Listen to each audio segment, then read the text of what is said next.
ಸಾವಯವ ಕೃಷಿಯ ಬಗ್ಗೆ ಮುಖ್ಯವಾದ ವಿಷಯವೆಂದರೆ ಈ ಔಷಧಿಯ ಪ್ರಮಾಣವನ್ನು 50 ಮಿಲಿ ಸ್ವಲ್ಪ ಹೆಚ್ಚಿಸಿದರೂ ಭಯಪಡಬೇಡಿ, ಯಾವುದೇ ಹಾನಿಯಾಗುವುದಿಲ್ಲ. ಈ ಔಷಧಿಯು ಮಾನವರು ಮತ್ತು ಕೃಷಿಯ ಮೇಲೆ ಯಾವುದೇ ಅಡ್ಡಪರಿಣಾಮಗಳನ್ನು ಹೊಂದಿಲ್ಲ. ನೀವು ಇದನ್ನು ವಿಶ್ವಾಸದಿಂದ ಖರೀದಿಸಬಹುದು. ಎಲ್ಲಾ ಕೃಷಿ ಸ್ನೇಹಿತರು ಇದನ್ನು ಬಳಸಬಹುದು ಮತ್ತು ಉತ್ತಮ ಫಲಿತಾಂಶಗಳನ್ನು ಪಡೆಯಬಹುದು. ಈ 1 ತಿಂಗಳ ವಯಸ್ಸಿನ ಬೆಳೆಯ ಕಾಂಡದ ಶಕ್ತಿ ಮತ್ತು ಬಲವನ್ನು ನೋಡಿ. ನೀವು ರಾಸಾಯನಿಕ ವಿಧಾನಗಳನ್ನು ಬಳಸಿಕೊಂಡು ಒಂದೇ ರೀತಿಯ ಬೆಳವಣಿಗೆಯನ್ನು ಪಡೆಯಲು ಬಯಸಿದರೆ ನೀವು ವಿವಿಧ ಔಷಧಿಗಳಿಗೆ ಸಾಕಷ್ಟು ಖರ್ಚು ಮಾಡಬೇಕಾಗುತ್ತದೆ. ನೀವು ಪ್ರತಿ ಬೆಳವಣಿಗೆಯ ಹಂತಕ್ಕೂ ಪ್ರತ್ಯೇಕ ಔಷಧಿಗಳನ್ನು ಖರೀದಿಸಬೇಕಾಗುತ್ತದೆ. ನೀವು ಒಂದು ಹನಿ ನೀರಾವರಿಗೆ 5 ವಿಭಿನ್ನ ಔಷಧಿಗಳನ್ನು ಬಳಸಬೇಕಾಗುತ್ತದೆ. ಆದರೆ ನಾನು APKS ಸಾವಯವ ಔಷಧವನ್ನು ಮಾತ್ರ ಬಳಸಿದ್ದೇನೆ. ನಮಸ್ಕಾರ, ನನ್ನ ಹೆಸರು ರಾಜ. ನಾನು ಕಳೆದ 35 ವರ್ಷಗಳಿಂದ ಇಲ್ಲಿ ಕೃಷಿ ಮಾಡುತ್ತಿದ್ದೇನೆ. ಇದಕ್ಕೂ ಮೊದಲು ನಾನು ಮಧುರೈ ಜಿಲ್ಲೆಯ ಉಸಿಲಂಪಟ್ಟಿ ಪ್ರದೇಶದಲ್ಲಿದ್ದೆ. ನನ್ನ ತಂದೆ ಈ ಪ್ರದೇಶದಲ್ಲಿ ಭೂಮಿಯನ್ನು ಖರೀದಿಸಿದರು ಮತ್ತು ನಾನು ಇಲ್ಲಿ ನೆಲೆಸಲು ಮತ್ತು ಕೃಷಿ ಮಾಡಲು ಬಂದಿದ್ದೇನೆ. ಅಂದಿನಿಂದ ನಾನು ನಿರಂತರವಾಗಿ ಕೃಷಿ ಮಾಡುತ್ತಿದ್ದೇನೆ. ಆರಂಭಿಕ ದಿನಗಳಲ್ಲಿ ನಾವು ಈ ಪ್ರದೇಶದಲ್ಲಿ ಮುಖ್ಯವಾಗಿ ಕ್ಯಾರೆಟ್, ಆಲೂಗಡ್ಡೆ ಮತ್ತು ಬೀನ್ಸ್ನಂತಹ ಬೆಳೆಗಳನ್ನು ಬೆಳೆಯುತ್ತಿದ್ದೆವು. ಆದರೆ ನಾನು ಕಳೆದ 7 ವರ್ಷಗಳಿಂದ ಬೆಳ್ಳುಳ್ಳಿಯನ್ನು ಬೆಳೆಯುತ್ತಿದ್ದೇನೆ. ಈಗ ಇದು ನಮ್ಮ ಪ್ರಮುಖ ಜೀವನೋಪಾಯದ ಮೂಲವಾಗಿದೆ. ನನಗೆ 2 ಎಕರೆ ಭೂಮಿ ಇದೆ. ಅದರಲ್ಲಿ 50 ಸೆಂಟ್ನಲ್ಲಿ ಕ್ಯಾರೆಟ್ ಬೆಳೆಸಿದ್ದೇನೆ. ಉಳಿದ ಭೂಮಿಯಲ್ಲಿ ಬೆಳ್ಳುಳ್ಳಿಯನ್ನು ಬೆಳೆಸಿದ್ದೇನೆ. ಈ 50 ಸೆಂಟ್ ಬೆಳ್ಳುಳ್ಳಿ ಕೃಷಿ ಈಗ 1 ತಿಂಗಳಾಗಿದೆ. ನಾನು ಈ ಬೆಳೆಯಲ್ಲಿ ಮೊದಲ ಹಂತವಾಗಿ ಅಭಿಮಾನ್ ಔಷಧವನ್ನು ಬಳಸಿದ್ದೇನೆ.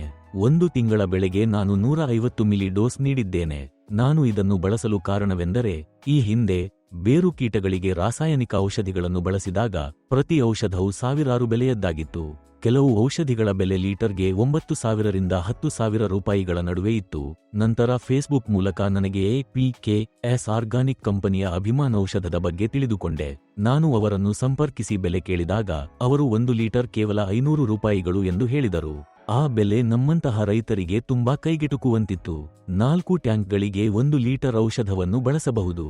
1 ತಿಂಗಳ ಬೆಳೆಗೆ ಶಿಫಾರಸು ಮಾಡಲಾದ ಡೋಸೇಜ್ ಪ್ರತಿ ಟ್ಯಾಂಕ್ಗೆ 250 ಮಿಲಿ ಆಗಿದ್ದರೂ ಸಣ್ಣ ಬೆಳೆಗಳಿಗೆ 150 ಮಿಲಿ ಸಾಕು ಎಂದು ಅವರು ಹೇಳಿದರು. ಬೆಳೆಯ ವಯಸ್ಸು ಮತ್ತು ಬೆಳವಣಿಗೆಗೆ ಅನುಗುಣವಾಗಿ ನಾನು ಡೋಸೇಜ್ ಅನ್ನು ಬಳಸಿದ್ದೇನೆ. ಅದನ್ನು ಬಳಸಿದ ನಂತರ ಎಲ್ಲವೂ ಸರಿಯಾಗಿತ್ತು. ಈಗ ಈ ಬೆಳೆಯನ್ನು ನೋಡಿ. ಎಲ್ಲಾ ಸಸ್ಯಗಳು ಆರೋಗ್ಯಕರವಾಗಿ ಬೆಳೆದಿವೆ. ನಮ್ಮ ಪ್ರದೇಶದ ಅನೇಕ ಜನರು ಈಗಾಗಲೇ APKS ಸಾವಯವ ಔಷಧದ ಬಗ್ಗೆ ತಿಳಿದಿದ್ದರು. ಆದರೆ ಇಲ್ಲಿಯವರೆಗೆ ನನಗೆ ತಿಳಿದಿರಲಿಲ್ಲ. ಫೇಸ್ಬುಕ್ ಮೂಲಕ ಅದರ ಬಗ್ಗೆ ತಿಳಿದ ನಂತರವೇ ನಾನು ಕಂಪನಿಯನ್ನು ಸಂಪರ್ಕಿಸಿ ಅದನ್ನು ಬಳಸಲು ಪ್ರಾರಂಭಿಸಿದೆ. ಕಳೆದ ವಾರ ನಾನು ಔಷಧದ 2 ಬಾಟಲಿಗಳನ್ನು ಆರ್ಡರ್ ಮಾಡಿದೆ. ಅದು ಅಂಚೆ ಕಚೇರಿ ಮೂಲಕ ನನ್ನ ಮನೆಗೆ ತಲುಪಿತು. ನಾನು ಯಾವುದೇ ಸಂದೇಹವಿಲ್ಲದೆ ಈ ಔಷಧವನ್ನು ಬಳಸಬಹುದು. ಸಾವಯವ ಕೃಷಿಯ ಬಗ್ಗೆ ಪ್ರಮುಖ ವಿಷಯವೆಂದರೆ ಈ ಔಷಧದ ಡೋಸೇಜ್ ಅನ್ನು 50 ml ಸ್ವಲ್ಪ ಹೆಚ್ಚಿಸಿದರೂ ಯಾವುದೇ ಹಾನಿ ಇರುವುದಿಲ್ಲ. ಆದರೆ ರಾಸಾಯನಿಕ ಔಷಧಿಗಳೊಂದಿಗೆ ಡೋಸೇಜ್ ಅನ್ನು ಸ್ವಲ್ಪ ಹೆಚ್ಚಿಸಿದರೆ ಹಾನಿ ಇರುತ್ತದೆ. ಇದಕ್ಕಾಗಿ ನಾನು 1 ಭಾಗವನ್ನು ರಾಸಾಯನಿಕವಾಗಿ ಮತ್ತು ಇನ್ನೊಂದು ಭಾಗವನ್ನು ಸಾವಯವವಾಗಿ ಬಳಸಿದ್ದೇನೆ. ನನ್ನ ಕ್ಷೇತ್ರದಲ್ಲಿ 2ರ ನಡುವಿನ ವ್ಯತ್ಯಾಸವನ್ನು ನಾನು ಸ್ಪಷ್ಟವಾಗಿ ನೋಡಬಲ್ಲೆ. ಸಾಧ್ಯವಾದಷ್ಟು ರಾಸಾಯನಿಕ ವಿಧಾನದ ಬದಲು ಸಾವಯವ ವಿಧಾನಕ್ಕೆ ಬದಲಾಯಿಸಿದರೆ ಮಣ್ಣು ಮೃದು ಮತ್ತು ಮೃದುವಾಗಿರುತ್ತದೆ. ಮಣ್ಣಿನ ಸ್ವಭಾವವು ಸುಧಾರಿಸುತ್ತದೆ.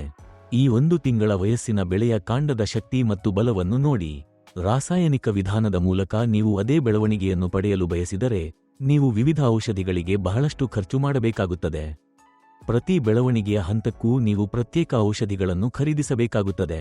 ನೀವು ಒಂದು ಹನಿ ನೀರಾವರಿಗೆ 5 ವಿಭಿನ್ನ ಔಷಧಿಗಳನ್ನು ಬಳಸಬೇಕಾಗುತ್ತದೆ. ಆದರೆ ನಾನು APKS ಸಾವಯವ ಔಷಧವನ್ನು ಮಾತ್ರ ಬಳಸಿದ್ದೇನೆ. ರೈತ ಸ್ನೇಹಿತರೆ, ಈ ಔಷಧಿಯನ್ನು ಬಳಸುವ ವಿಧಾನವು ತುಂಬಾ ಸರಳವಾಗಿದೆ. ಮೊದಲು ಮಧ್ಯಾಹ್ನ 3 ಗಂಟೆಯ ಸುಮಾರಿಗೆ ಚೆನ್ನಾಗಿ ನೀರು ಹಾಕಿ. ಅದು ಹನಿ ನೀರಾವರಿಯಾಗಿರಲಿ ಅಥವಾ ಯಾವುದೇ ಇತರ ವಿಧಾನವಾಗಲಿ, ಮೊದಲು ಮಣ್ಣಿನಲ್ಲಿ ಸಾಕಷ್ಟು ತೇವಾಂಶ ಇರಬೇಕು. ಅದರ ನಂತರ ಪ್ರತಿ ಟ್ಯಾಂಕ್ಗೆ 250 ಮಿಲಿ ಮಿಶ್ರಣ ಮಾಡಿ ಮತ್ತು ಅದನ್ನು ಬಳಸಿ. 3 ದಿನಗಳಲ್ಲಿ ಅದರ ಪ್ರಯೋಜನಗಳನ್ನು ನೀವು ನಿಮಗಾಗಿ ನೋಡುತ್ತೀರಿ. ಅದರ ನಂತರ ನೀವು ಸ್ವಯಂಚಾಲಿತವಾಗಿ ಕಂಪನಿಯನ್ನು ಸಂಪರ್ಕಿಸಿ ಮತ್ತು ಮತ್ತೆ ಆರ್ಡರ್ ಮಾಡುತ್ತೀರಿ, ಏಕೆಂದರೆ ನೀವು ಅದರ ಗುಣಮಟ್ಟವನ್ನು ಅರ್ಥಮಾಡಿಕೊಳ್ಳುವಿರಿ. ನೀವು ಬಾಟಲಿಯನ್ನು ತೆರೆದಾಗ ಬರುವ ವಾಸನೆಯು ಅದರ ನೈಸರ್ಗಿಕ ಸ್ವರೂಪವನ್ನು ಸೂಚಿಸುತ್ತದೆ. ಅದು ಕಬ್ಬಿನ ಗಿಡದಿಂದ ಬರುವ ನೈಸರ್ಗಿಕ ವಾಸನೆಯಂತೆ ಇರುತ್ತದೆ. ನಾನು ಮೊದಲು ವಾಸನೆಯನ್ನು ನೋಡಿದಾಗ ನನಗೂ ಆಶ್ಚರ್ಯವಾಯಿತು. ಆದರೆ ಅದನ್ನು ಬಳಸಿದ ನಂತರವೇ ಅದರ ನಿಜವಾದ ಪ್ರಯೋಜನಗಳ ಅರಿವಾಯಿತು. ಈ ಔಷಧಿಯು ಮನುಷ್ಯರ ಮೇಲೆ ಅಥವಾ ಕೃಷಿಯ ಮೇಲೆ ಯಾವುದೇ ಅಡ್ಡಪರಿಣಾಮಗಳನ್ನು ಹೊಂದಿಲ್ಲ. ನೀವು ಇದನ್ನು ಖರೀದಿಸಿ ವಿಶ್ವಾಸದಿಂದ ಬಳಸಬಹುದು. ಎಲ್ಲಾ ಕೃಷಿ ಸ್ನೇಹಿತರು ಇದನ್ನು ಬಳಸಬೇಕು ಮತ್ತು ಉತ್ತಮ ಫಲಿತಾಂಶಗಳನ್ನು ಪಡೆಯಬೇಕು.